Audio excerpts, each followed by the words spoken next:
बिस्मिल्लाहिर्रहमानिर्रहीम। अस्सलामुअलैकुम दोस्तों, उम्मीद करती हूँ कि आप खैरियत से होंगे। Welcome back my YouTube channel amazing recipe.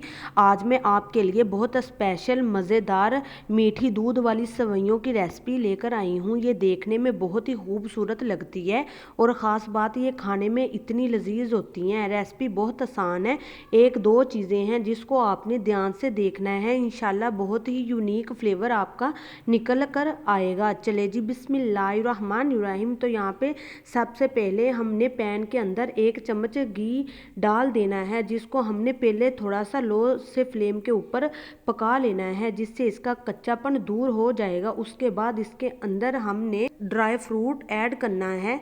आप जौन सा मर्जी ड्राई फ्रूट ले सकते हैं। इसको हम 1 से 2 मिनट तक पकाएंगे। उसके बाद हम जब इसका कलर थोड़ा सा चेंज हो जाएगा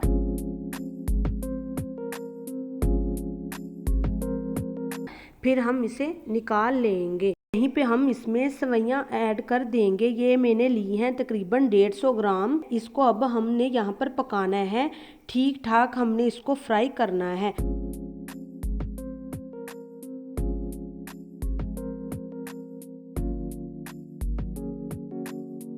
अब इसमें हम ऐड कर देंगे थोड़ा सा पानी, तकरीबन हाफ कप के करीब। इससे क्या होगा कि हमारी जौन सी सेवइयां हैं थोड़ी सी नरम हो जाएंगी और इसमें दूध की क्वांटिटी थोड़ी सी कम जाएगी। अगर आप ऐसे ही डायरेक्ट सेवइयों के अंदर दूध डाल देंगे तो वो आपका जौन सा दूध है वो सेवइयां पी लेंगी। इस वजह से हमने इसमें पानी डाला है कि हमारी थोड़ी सी सेवइयां जौन सी हैं पक जाए, फिर हम इसमें दूध डालेंगे। और यहाँ पर देखिए अच्छी खासी हमारी जौन सी सेवइयां हैं वो नरम हो चुकी हैं।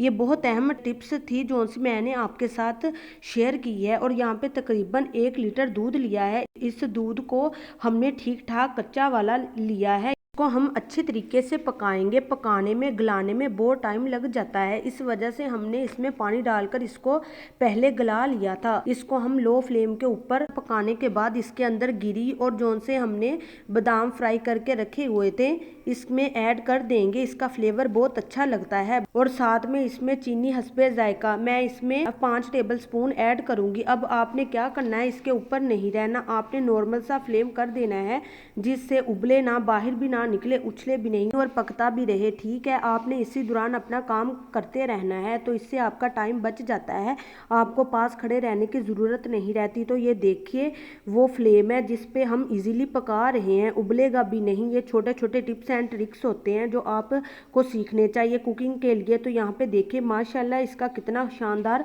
कलर आ गया है। मैंने कोई कलर ऐड नहीं किया है, ये सेवइयों की वजह से है इसका खूबसूरत कलर आया है। दूध का गाढ़ापन देख ले कितना शानदार हो गया है। तो क्वांटिटी में भी इतना कम नहीं होता, ये सेवइयों की वजह से ऐसा होता है। तो यहाँ पे आपने सेवइयां देखी है शानदार तरीके से नरम हो गई है। और अगर अभी तक आपने मेरे चैनल को सब्सक्राइब नहीं किया तो अभी चैनल को सब्सक्राइब कर ले, बेल आइकन को जरूर प्रेस किया करें, क्योंकि हम डेली आपके लिए जो है फ्रेश और नई वीडियो लेकर आते हैं। ठीक है, और यहाँ पे दूध वाली सेवइयां तैयार हो चुकी हैं, थिक हो चुकी हैं, बड़े बच्चे इसे बहुत शौक से खाते हैं। आप इस रेसिपी को जरूर ट्राई कीजिएगा। फ्लेम ऑफ करके देखते हैं फाइनल लुक। तो ये लीजिए माशाल्लाह अल्हम्दुलिल्लाह हमारी सेवइयां बनके तैयार है। आई होप कि आपको मेरी ये वीडियो बहुत पसंद आई होगी। अगर पसंद आई है तो लाइक कीजिए, शेयर कीजिए, चैनल को सब्सक्राइब करना मत भूलिएगा। दीजिए इजाजत अगली वीडियो तक। अल्लाह हाफिज।